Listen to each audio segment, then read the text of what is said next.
O Brasil contabiliza mais de 100 casos de coronavírus e as unidades da federação em todo o país começam agora a anunciar medidas de prevenção próprias para cada uma das regiões. E para falar mais sobre esse assunto, gentilmente nos atende o presidente do Conselho Nacional de Secretários de Saúde e secretário da Saúde Pública do Pará, Alberto Beltrame. Secretário, bom dia, bem-vindo aqui à Jovem Pan, obrigado por nos atender. Bom dia, Thiago. Bom dia, Kalina. Bom dia a todos. Secretário. Muito obrigado. Secretário, em relação a toda a estrutura no país, a gente vê um avanço grande agora do coronavírus, desde a metade dessa semana, com o maior número de casos já passando a 100. Qual é a estrutura das cidades, a estrutura dos estados para dar conta de toda essa demanda, principalmente das pessoas mais idosas que eventualmente precisam de cuidados mais especiais, secretário? Bem, Tiago, ainda em janeiro nós preparamos os planos de contingência dos estados, prevendo vários cenários, desde os cenários mais brandos até aqueles cenários mais críticos para o sistema de saúde. E esse plano de contingência está sendo seguido. Nós já aguardávamos um momento em que o número de casos suspeitos e confirmados crescesse. E a tendência é essa. A partir de agora, o número de casos confirmados tenderá a crescer, já passou de 100, como você acabou de informar, e a tendência é que eles aumentem ao longo do tempo.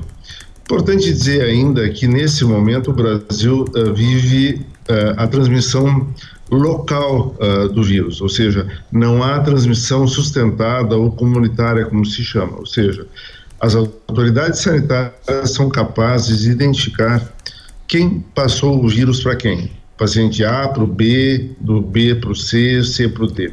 No momento em que nós, autoridades sanitárias, perdermos a capacidade de identificar a origem e quem contaminou quem, a transmissão passa a ser sustentada e aí o número de casos tenderá a crescer ainda mais. Nesse momento, não há mudança nenhuma nos planos de contingência, nós estamos trabalhando de acordo com o planejado, cenários traçados, e seguimos nas secretarias estaduais de saúde, na vigilância em saúde, na contenção dos casos, identificação precoce de casos suspeitos, a coleta de amostras, a realização dos exames, a confirmação ou descarte de casos. Paralelamente a isso, nós estamos nos preparando para uma nova fase da transmissão, que é a fase da atenção à saúde. Nós temos a primeira, a vigilância, e depois, concomitantemente, a atenção à saúde. Quando começarem a surgir casos, particularmente aqueles casos graves. De cada 100 casos identificados e diagnosticados com coronavírus, se espera que cerca de 85% deles cursem de uma forma leve ou moderada e que poderão ser resolvidos, atendidos na atenção primária, nas unidades básicas de saúde, com cuidados muito simples, similares àqueles prestados a um resfriado ou uma gripe comum. Já 15% poderão ter casos mais graves e que necessitarão de cuidados hospitalares e principalmente cuidados intensivos. É esse o momento que o sistema de saúde precisa se preparar, seja pela alocação de leitos de UTI, que o Ministério da Saúde já anunciou, seja pela ampliação dos valores de custeio para que os estados possam suportar essas despesas, e isso nós temos tratado com o Ministério praticamente que diariamente. No dia de hoje, às 11 horas da manhã, nós teremos uma videoconferência da qual participará o secretário nacional de Vigilância em Saúde do Ministério e os secretários estaduais, onde discutiremos eventuais alterações nas regras nacionais. Até o momento, nós estamos mantendo o plano de contingência inicialmente traçado, com algumas adaptações locais, de acordo com a realidade de cada estado, mas o plano geral segue o mesmo. Então, secretário, nós temos procurado transmitir, Thiago, ao contrário dessa verdadeira a histeria coletiva em torno de informações do coronavírus, uma mensagem de tranquilidade, de serenidade, porque a situação está absolutamente sob controle no país. Secretário, quem faz a pergunta agora é Josias de Souza, que está em Brasília. Josias. Secretário, o presidente Bolsonaro, no pronunciamento que fez ontem à noite, disse que o sistema de saúde tem limites e, ao mesmo tempo, disse, como o próprio ministro da Saúde já havia anunciado, que os casos vão aumentar no Brasil, os casos de coronavírus. Eu lhe pergunto qual é esse limite do sistema de saúde e quando esse limite começará a ser testado, a partir de que número de incidências de coronavírus esse sistema começará a ser testado e se os 5 bilhões que estão por ser injetados no sistema são suficientes. Bem, bom dia, Josias. Sem dúvida, o sistema de saúde, qualquer sistema de saúde tem seus limites.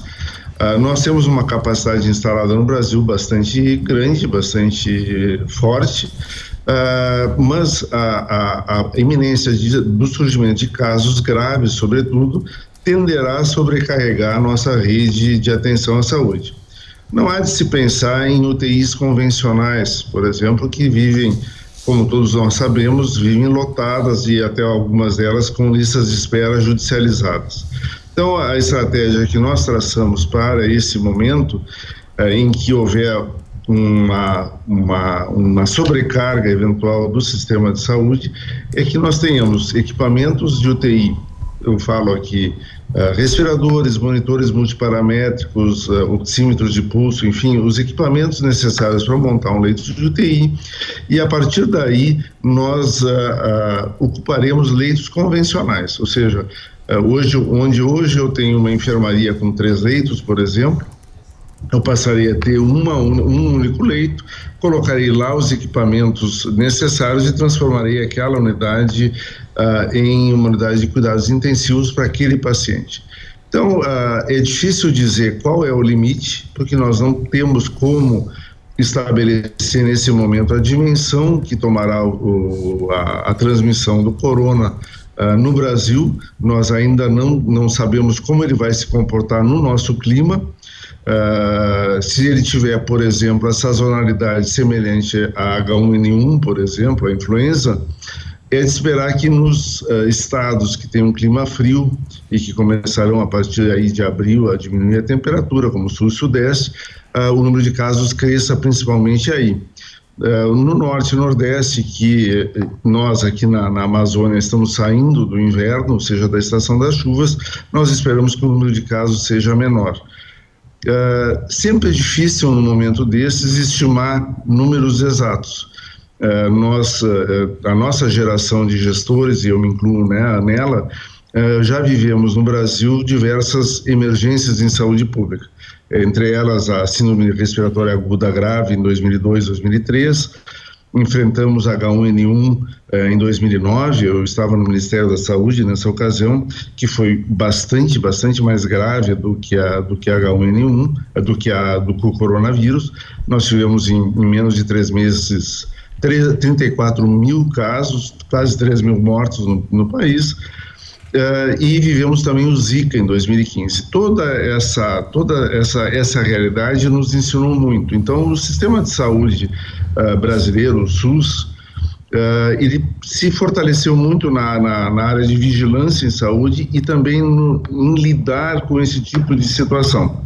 Muito diferente, as pessoas tendem a achar que os países como a Itália, como os Estados Unidos, a Alemanha, enfim, têm uma capacidade melhor do que a nossa. Eu costumo dizer que nós não valorizamos adequadamente, a população brasileira em geral não consegue perceber a importância do Sistema Único de Saúde e como ele funciona e como ele é capaz de dar uma resposta mais satisfatória, mais rápida do que os demais países. Okay. Veja o que aconteceu na Itália.